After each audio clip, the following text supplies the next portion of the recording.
Hey there, fellow DIY enthusiasts.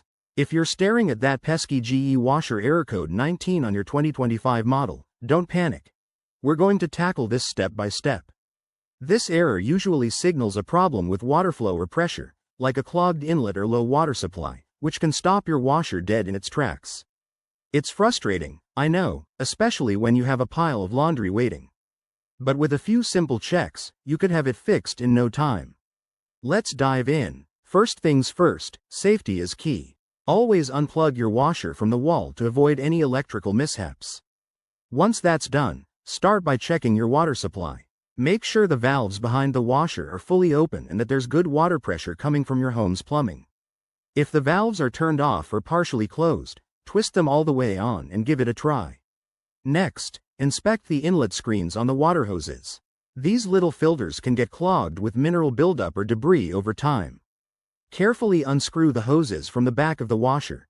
Don't forget to have a bucket handy for any water that might spill out. Use a small brush or a pipe cleaner to gently clean the screens, then reattach everything securely. Now, take a look at the hoses themselves. Are they kinked, bent, or damaged?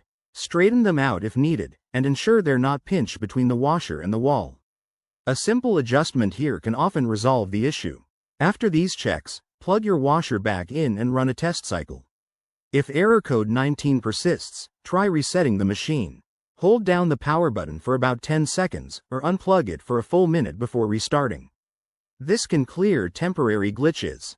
If you've gone through these steps and the error won't budge, it might be time to call in a professional technician. They can diagnose deeper issues like a faulty pressure switch or valve. There you have it, your guide to fixing GE washer error code 19.